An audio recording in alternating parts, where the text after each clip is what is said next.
In today's video, I am going to teach you how to set up a workflow on Brevo.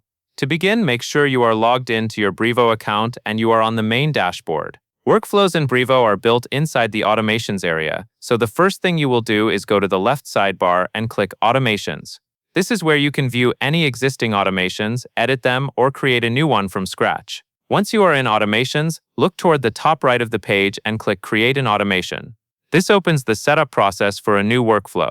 Brevo may offer different starting options, but for full control and a clean setup, select Start from Scratch. Starting from scratch is helpful because you define the exact trigger and the exact actions without any extra pieces you do not need. Now you will set the entry point, which is what tells Brevo when your workflow should begin. Click Add an entry point, and then choose the trigger, Contact added to a list. This trigger is a common choice for email automation because it activates the moment someone is placed into a specific list, such as a newsletter list or a lead list.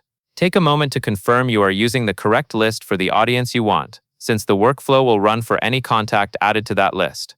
After the trigger is set, you will add an action. Select the action, Send an email. When prompted, choose the email template you want to use.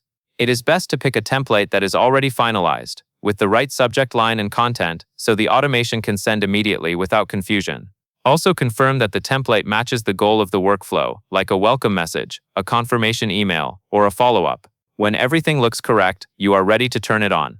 Click Activate. Activating publishes your workflow so it can start running automatically whenever a contact is added to the selected list. It is a good habit to quickly review the trigger and the email template one last time before activating, just to avoid sending the wrong message to the wrong audience. And that is all there is to it.